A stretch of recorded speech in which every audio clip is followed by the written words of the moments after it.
ইস এত গরম। আর আমার দুটো জামা কিনে দিয়ে। হ্যালো, কি অবস্থা? কি খবর? কেমন আছো? আসি ভালোই। ফোন দিছেন কে রে? আমি না করছি জীবন আমার ফোন না দিতে। আরে ফোন দিছি, খারাপ সময় আসছিল, ছেলে সন্তান নিয়া একবারে গেছো গা, খোঁজ খবর নিলা না, খারাপ সময় ফালাই রেখে গেছো গা, তো কি আর বাড়িতে আইতা না? তোর বাড়ির যামু?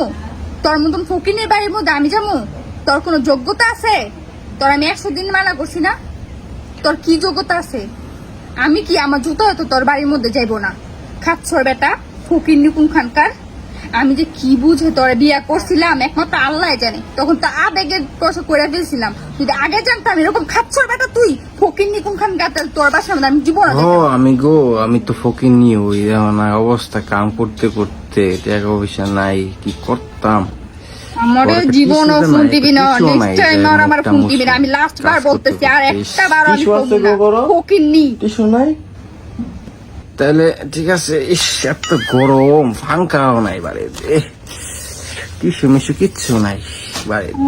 আমার সন্ধ্যা বাবুই ব্যথা কাম বাসা করতে করতে গো। এই যে আমি পোলাটারে নিয়ে আইসা পড়ছি, একটা দিনও তো একটা ফোন দিয়ে খোঁজ খবর নিলেন অনেক ব্যথা। আপনি আমার আসলে একটুও ভালোই বাসেন না।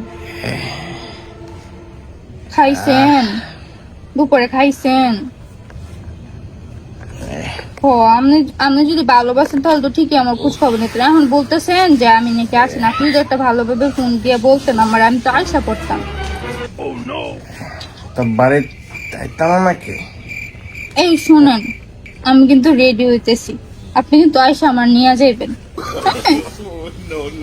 আর আমার দুটো জামা কিনে দিয়ে। ঠিক আছে, তো রেডিও আমি আইতাছি তোমার আনতে।